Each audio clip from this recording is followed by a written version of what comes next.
Hey, what's up? It's me, Jessica Jane. I was just wondering if you've ever sat and thought to yourself, hey, Jessica, what's something women secretly want but they will never say? Well, if so, I'm glad you asked because it is Valentine's Day. As you can see, I'm trying to be a little festive. And that's exactly what I'm going to tell you today. Some shit that we women will never tell you, even though we want it. And to make sure you never miss out on another opportunity to hear what really goes on in the female mind that you'll never get access to, or another one of my videos, don't forget to hit that subscribe button with the notification bell. Okay, so like I said, all of us women want this, and it's so funny because I wrote these up yesterday and I just started my morning with the new Ali Wong special on Netflix, and it was like her entire stand-up was about this video I'm about to put on right here. So I'm gonna get right to the chase because there's 7 of these. The first one is a man who makes good money.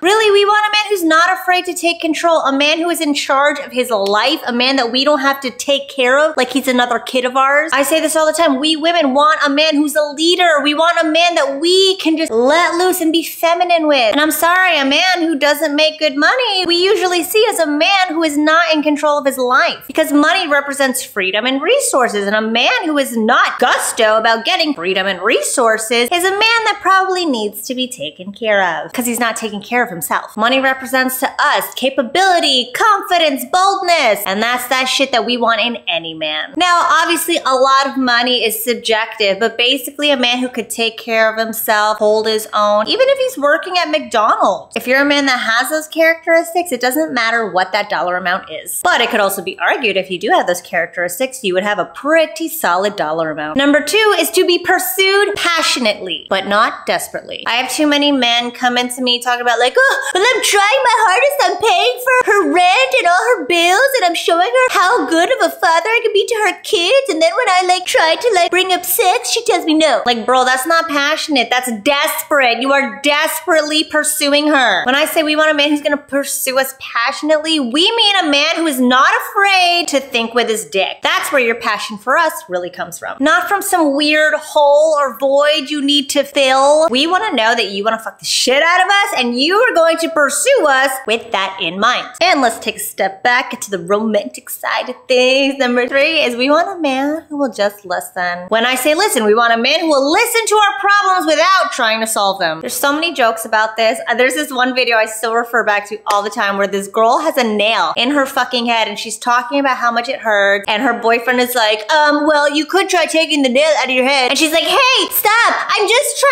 to share with you. Stop trying to solve my problem. It's not about the nail. And so finally he ends the conversation with, okay, that must really hurt. And she goes, it does. I get it. You guys want to take care of us. You want to help us out. You want to problem solve. But sometimes we just want somebody who's going to sit there and be like, hey girl, that really sucks. I'm telling you, being that rock for us that we can unload on sometimes, and you just listen. That's the shit that turns us on. Which then brings me to number 4, which is more romance. Yeah, we want you to fuck the shit out of us, but we also want you to hold us and tell us how beautiful we are and how much you love us and shit while you do it. Ali Wong just talked about this in her bit where we want a man who will take time to notice all the things that make us, giggle and blush, all the things that we really like. Men who notice that and take time out of their day, put forth the effort in thinking about us. That's the stuff we want. There's too many men out there trying to well, how do I get her to get more wet for me? I'm telling you, this is it. In my one program, Bring Her to the Brink, it's really funny because the new girl I hired for customer support, she goes through all my products to help guys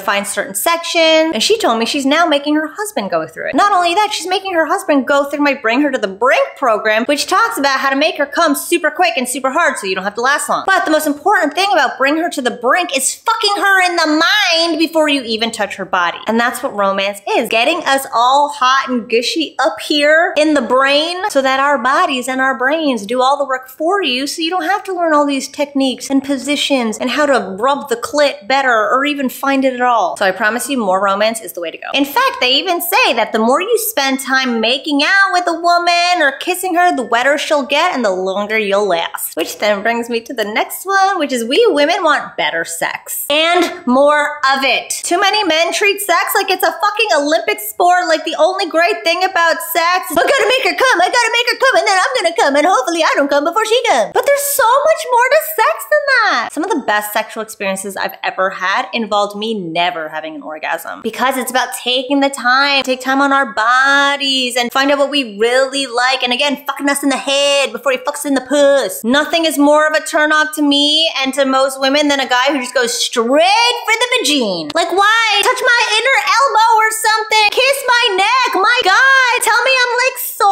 cute in this outfit. It makes you so hard. My God, we're starving for better sex, but better sex doesn't necessarily mean more sex. We just want more better sex. I have girlfriends who are just flat out not fucking their husbands anymore because they don't know how to fuck them. And it's like, why waste our time when we could be folding the clothes that have been sitting on the bench for 3-4 days now? So if she's not chasing you down or the one initiating sex all the time, chances are the sex ain't that worth it. You should do something about it. Number 6 is somebody who doesn't take our shit. It's funny because in the Ali Wong special, I just watched it, so I'm gonna reference it again. She talks about how her husband said to her, hey, you don't talk to me like that. And she was like, oh my fucking God, I'm so wet, I'm gonna suck your dick. Too many men think that they need to bend over backwards and do whatever she wants and give her whatever she wants and agree with whatever she says. No, we don't want a baby, we want a fucking backbone of a man. Only babies are like, okay, whatever you say, mommy, can I have chicken nuggies? No, we don't want that shit. If you feel disrespected, if you feel slighted, if you feel that you actually aren't in the wrong, you better fucking speak up. Because we want a partner, not a pussy. We have that. We need something else. And now I'm gonna slide back on over to the nasty part of the segment. Number 7 is somebody who knows how to turn us on to the fucking